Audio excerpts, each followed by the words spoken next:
Hi everyone, আমার নতুন একটা ভিডিওতে তোমাদেরকে স্বাগত জানাই। দেখো, আমের সিজন চলে আসছে। গাছে কত মুকুল ধরেছে, কত বোল ধরেছে আমের। আর আমাদের ছাদ থেকে দেখো, আম গাছটা ছাদের দিকে এতটাই ঝুলে এসছে, হাত বাড়ালে আমের বোলগুলো ধরা যায়। এত সুন্দর। এইদিকে বৃষ্টি হওয়ারও কথা আছে, জানি না কতটা আমের বোল টিকবে। ওইদিকে দেখো, আমাদের ওই ছোটো ওই টিনের ঘরটা থেকেও দেখা যাচ্ছে। সকাল সকাল তোমাদেরকে দেখিয়ে দিলাম আমের বোল হয়েছে কত। আর এইদিকে দেখো, আমি রান্না করে নিচ্ছি আলুর দম। রান্নার দিদি কিছুদিন ধরেই একটু সমস্যার জন্য আসতে পারছে না, তাই আমি রান্না করছি। আর এদিকে দেখো, মা থোড়টা কেটে দিয়েছে, থোড়টাও রান্না হচ্ছে। দেখতে কতটা সুন্দর লাগছে, এত টমেটো কাঁচা লঙ্কা ঠাঙ্কা পড়েছে। একদিকে থোড় রান্না হচ্ছে আর একদিকে আলুর দম রান্না হচ্ছে। তা আলুর দমটা কষিয়ে নিয়েছি, নিয়ে দেখো এদিকে থোড়টা হচ্ছে। তা আমি থোড় কাটতে পারি না, মা কেটে দিয়েছে সুন্দর করে, তাই রান্না হচ্ছে। আর আমার তো থোড় খেতে ভীষণ ভালো লাগে, আজকে নিরামিষভাবেই থোড়টা রান্না হচ্ছে। এদিকে আলুর দমও অনেকটা হয়ে এসছে, কষাতে দিয়েছি।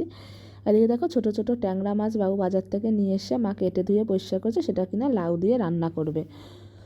আর আমি লাউ দিয়ে ট্যাংরা মাছ কোনো দিনই খাইনি, মা আজকে রান্না করবে, খাবো। এদিকে মাছগুলো ভেজে নিচ্ছি, দেখে দেখে ভাজছি।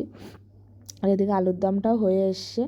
তো দেখো, জলটা ফুটছে, আলুগুলোও সিদ্ধ হয়ে গেছে। একটু জলটা ফুটিয়ে আলুগুলো দিয়ে করে নিলে হয়ে যাবে। এদিকে দেখো, থোড়টা রান্না হয়ে গেছে।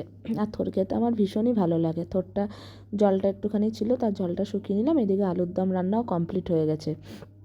দেখো, থোড়টা এবার নামিয়ে নেব, তারপরে তোমাদের সাথে আমি দেখাচ্ছি যে থোড়টা কীরকম হয়েছে, তোমাদের সাথে আমি শেয়ার করছি। আর এদিকে আজকে বিকালবেলা একটুখানি বেরোবো, পাশের বাড়ির বোনদের সাথে একটু বেরোবো। এদিকে দেখো, ফুলকপি আলু ভাজা হয়েছে, দুপুরে লাঞ্চের মেনু। থোড় ঘন্ট হয়েছে আর আলুর দম হয়েছে। আর ঠান্ডায় আমার গলাটা মোটামুটি 12টা বেজে গেছে। দেখো, আলুর দমও হয়েছে।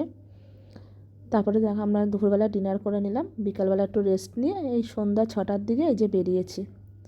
দেখো, রাস্তা দিয়ে প্রথমে কোথায় যাব ঠিক করে পাচ্ছিলাম না, যে ফুচকা খেতে যাব নাকি অন্য কিছু খাবো। যে দিদির মেয়েও সাথে রয়েছে।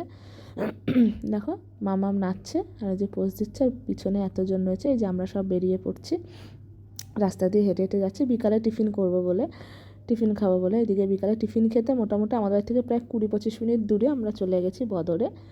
এখন টেবিলে বসবো, কে কোন টেবিলে বসবে সেই নিয়ে কথা হচ্ছে। দিয়ে সবাই চলে এসেছি।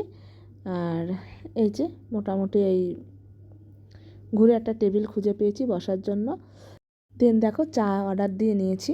আর মাটির কাপে চা খেতে ভালোই লাগে। চা খাবো কি, কেউ চা খাওয়ার জন্য ব্যস্ত হয়ে পড়ছে, কেউ ছবি তোলার জন্য। এদিকে মাম্মা পোজ দিচ্ছে, আমি যেহেতু ভিডিও করছি তাই। দিয়ে আমি আর মাম্মাম এদিকের টেবিলটায় বসেছি। দেখো, আমরা চাটা খেয়ে নিয়েছি। আর তারপরে মোমো